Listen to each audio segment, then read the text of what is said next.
जेवण फस्त गेल्यानंतर आता वेळ होते जिरवण्यासाठी माप काढायची. तर राम राम मंडळी. ताईला पॅकेज चांगलं असल्यामुळे ताईनं हॉल सकट व्हीला पण अक्का बुक केला. आता ही बघा येईल ती वेन चपाती खाते ती.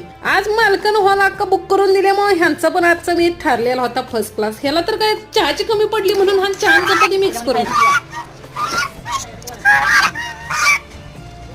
आणि ही तर काहीतरी मला एवढंच बोलत होतं, भांडत होतं का बोलत होतं त्याची भाषा काय बाबा आपल्याला समजली नाही बुवा, म्हणून आपण काय त्याच्या जास्त जवळ गेलो नाही. एकाची कमी पडली म्हणून दोन आले, अख्खी संघटनाच गोळी गेली होती बाबा हिनं बुवा. काय बोलत होता आपल्याला तर काय कळत नव्हतं, पण लय उशीर काय काय बोलत होता. मी पण त्याच्या भावनांना हो होकार दिला आणि नंतर आलो आम्ही नवरदेव. आता ही काही शहरी बेन असल्यामुळे आपलं गावठी बेन नव्हतं, त्याच्यामुळे बेकार येत होतं घोडा तर हल्ला तर नाही तर हा म्हणला भास आवून हा दुखायला लागलं. बुवा अवघड आहे. भावाला म्हणलं की अरे तुझ्याच्यानं काही ह्या जन्मात होत नसते ना. आम्ही आलो लग्नाच्या ठिकाणी, म्हणलं तू या मागणं कारण आम्हाला आमंत्रितच तेवढ्यासाठी केलं होतं. मग वाट पाहून डोळ्यानंतर ते आले. तर ह्यांचं लग्न आपण उद्याच्या भागात लावू.